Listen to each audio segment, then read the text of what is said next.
صدر پاکستان آصف علی زرداری اپنی امریکی یاترا میں ریاست الاسکا کی گورنر سارا پیلن سے ملے۔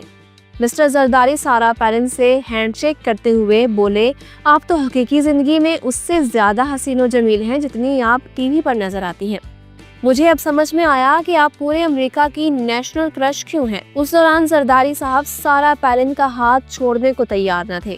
سارا پیلن کہتی ہیں کہ میں نے بڑی مشکل سے اپنا ہاتھ چھڑوایا اور میں جانے لگی تو مسٹر پریزیڈنٹ مسکراتے ہوئے بولے، میرا تو یہ جی چاہتا تھا کہ میں ابھی سب کے سامنے آپ کو گلے لگا لوں، لیکن میری ایسی قسمت کہاں۔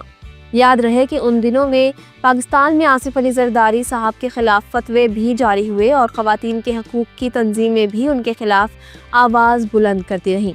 امید ہے کہ آج کی ویڈیو آپ کو پسند آئی ہوگی۔ اگر آپ بے-نظیر بھٹو کی زندگی کے 30 دلچسپ حقائق جاننا چاہتے ہیں تو یہاں اوپر کلک کریں۔ بنگلہ دیش کے بانی شیخ مجیب الرحمان کی درد بھری کہانی جاننے کے لیے یہاں نیچے، اور عمران خان کی فیملی فیکٹس کے لیے ادھر کلک کریں۔ الیکشن باکس سبسکرائب کر لیں اور ہماری ویڈیوز دیکھتے رہیں۔ اللہ حافظ و ناصر۔